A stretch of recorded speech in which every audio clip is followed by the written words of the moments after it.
sa pagkakataon ito, pag-usapan po natin ito pong update. Ito nga pong inilabas na arrest warrant laban nga po kay sa negosyanteng si Charlie Atong Ang. Kaugnay po sa kaso ng mga nawawalang sabongero at atin pong makakausap. Ngayon pong araw na ito tayo po'y pinalad na makausap ang isa po sa mga kapatid ng isa po sa mga nawawalang sabongero, si Charlene Lasco. Nasa kabilang linya po natin. Magandang umaga po, Ma'am Charlene. Welcome po sa DWIZ LU Channel 23. Drew Nasino po at John Ibanez. Magandang morning po. Good morning po, Ma'am Charlene. Magandang umaga po. Magandang umaga po sa inyo lahat. Po, salamat po, Ma'am, sa inyo pong pagpapaunlak sa amin dito sa Himpilan.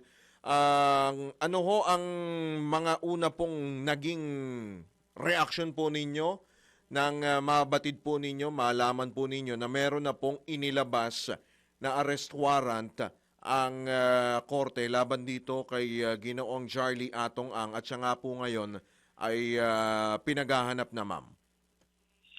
Kami po ay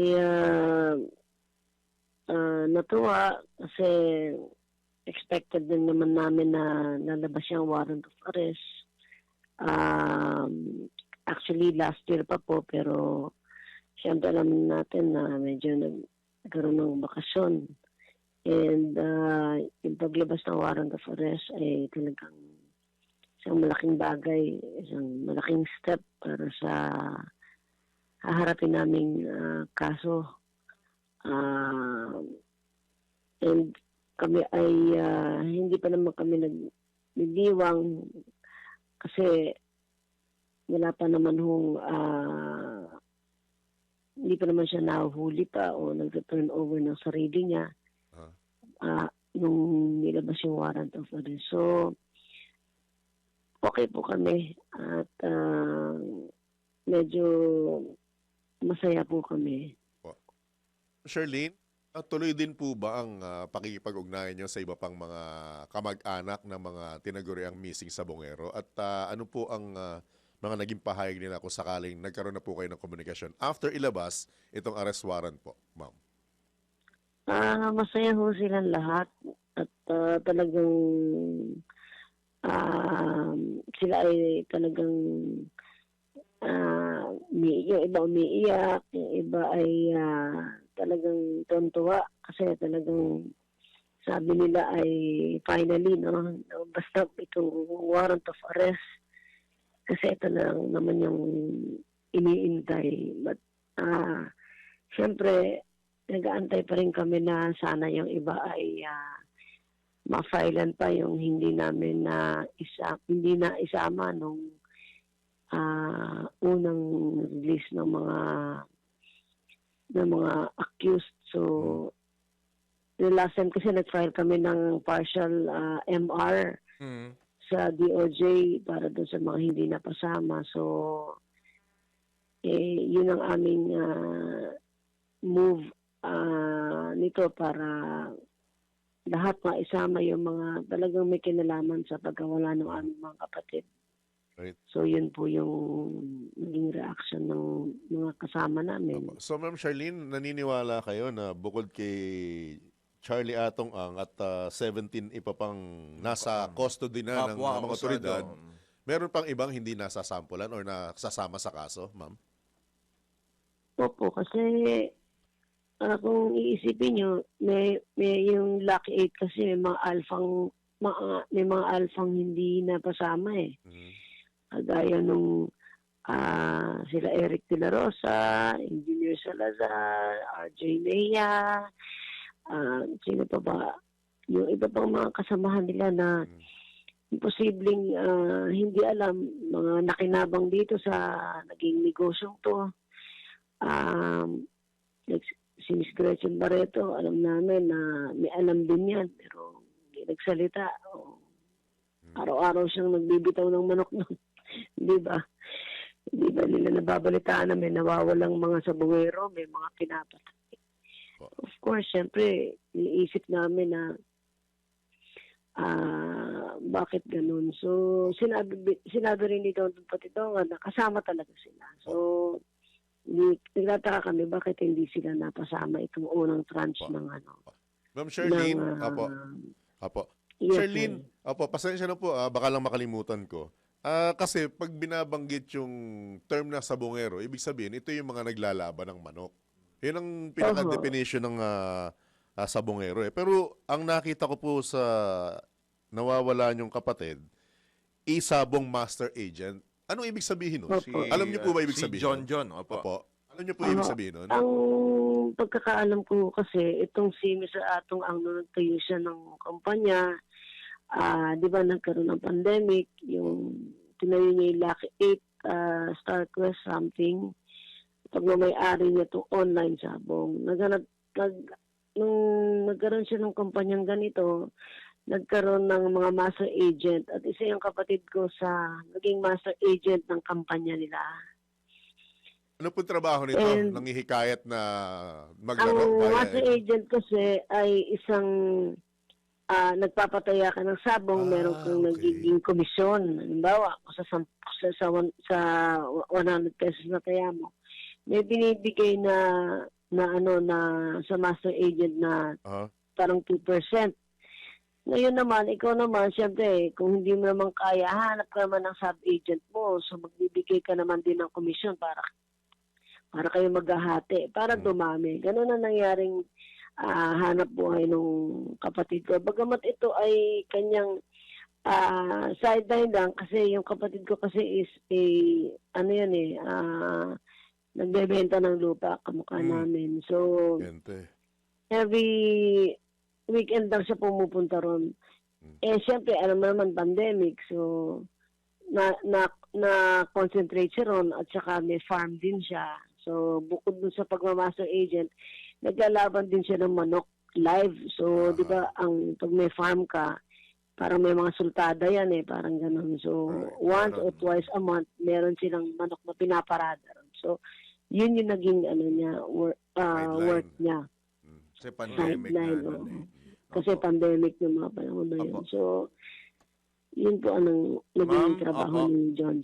Ma'am Charlene, curious lang ako, ma'am, kung ano pong naging initial reaction po ng inyo pong magulang kahapon, no? Kung nung inilabas po itong arrest warrant na ito, ma'am.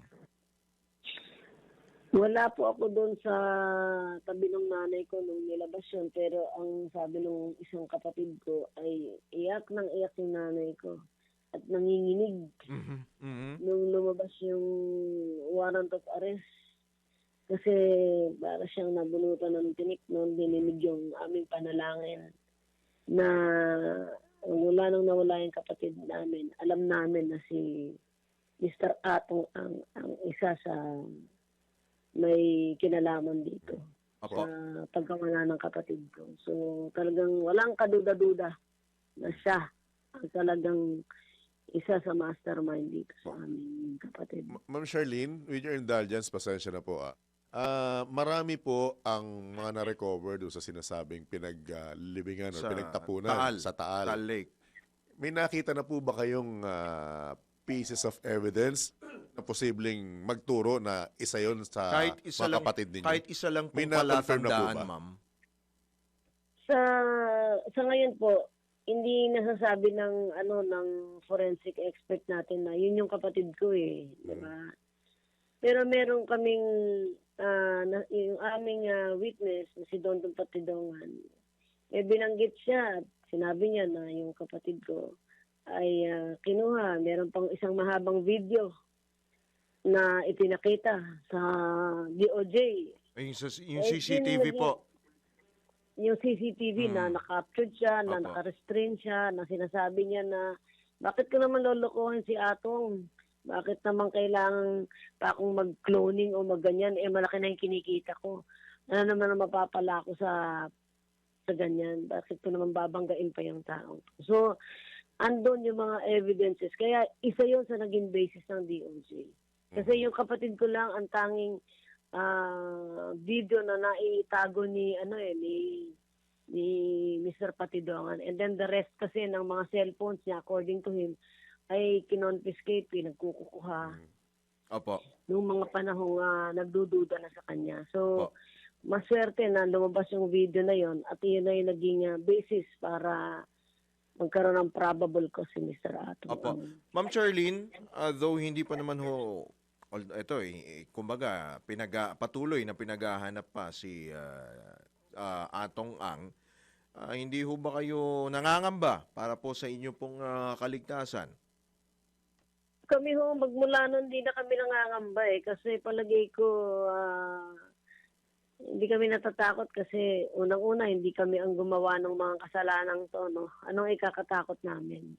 Matakot yung mga gumawa ng mga karumal-dumal na mga bagay na to. Kasi sila ang merong sila ang merong pakana itong mga pangyayari. So,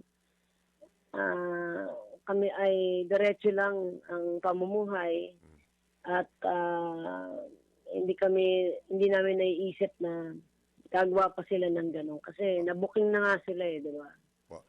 Alam na nila na alam na namin. So, hindi kami natatakot dito sa mga taong to. Ma'am Charlene, last na lang po on my part with your indulgence. Kung nakikinig po si Ginoong Charlie Atong Ang sa mga oras na ito, ano po ang mensahe niyo sa kanya? Kung nakikinig po siya ngayon, alam naman natin na lumabas na po yung warrant. Mr. Atong Ang, kami ay umihiling na pwede niyang ma-turn over yung sarili niya sana peacefully sa police o sa NBI para maumpisa na tong kasong to, di ba? Sabi niya kung wala siyang kasalanan, di magpaliwanag siya. Ito yung proper forum sa husgado. Ipagtanggol ang sarili niya at marami siyang abogadong magtatanggol para malaman natin kung kung totoong mali ang bintang namin sa kanya, di ba? Right. So para na rin maumpisa nito at magkaroon na ng katahimikan. Kasi hanggang hindi siya nakikita, hindi siya nahuhuli, talagang malaking question to kung paano ang isang Charlie Atong Ang na-manipulate ang ibang mga pulis para gumawa ng krimen, ang ibang mga nabayaran sa husgado, at itong larong sabong na baboy para magkaroon ng hanap buhay ang mangilan-ngilan sa kanila. Ma'am, Mga negosyante. opo. Baka Meron pa ho kayong panawagan, apela po sa mga kapwa po ninyo mga kamag-anak po ng mga biktima at syempre baka meron pa ho kayong mga apela sa ating pong gobyerno. Kami po ay nagpapasalamat sa ating gobyerno kay PBBM kasi tinupad niya yung pangako niya sa zona. Regarding dito sa mga may kinalaman sa missing sa Bungero, ganun din kay Secretary Remulla na hindi tumigil para ma-push talaga tong kasong to at gusto niyang linisin.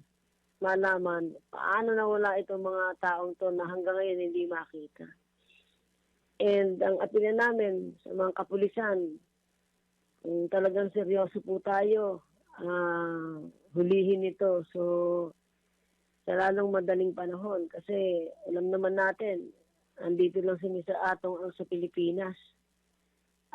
Sana wag natin hayaang makatakas o sana makita natin ma-turn over para malaman natin kung talagang nagtatrabaho yung mga kapulisan natin na talagang sila mismo desididong mabigyan kami ng justice. So, yun po yung aming panawagan. Right.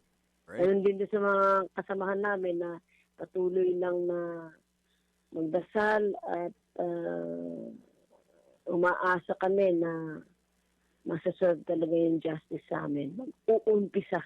Hindi pa tapos mag-uumpisa pa lang sa almost 5 years na pag-antay namin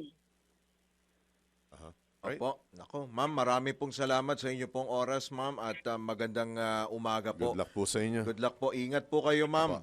Good morning po, ma'am. Thank you so Maraming much. salamat po sa inyo, sa media, sa pagtutok po sa kaso namin. Maraming salamat. Salamat din po, ma'am. God Ingat bless po. God bless. Si Miss Charlene Lasco, isa po o kamag-anak po ng isa sa mga nawawalang sa Bungero. Actually, ano yun? Anong tawag sa kanya? Agent. Agent. Yung online isabong agent. Isabong agent. Si Richard... Isabong master agent. Master. So, master agent, Agent siya. ng isabong si Richard John Lasco.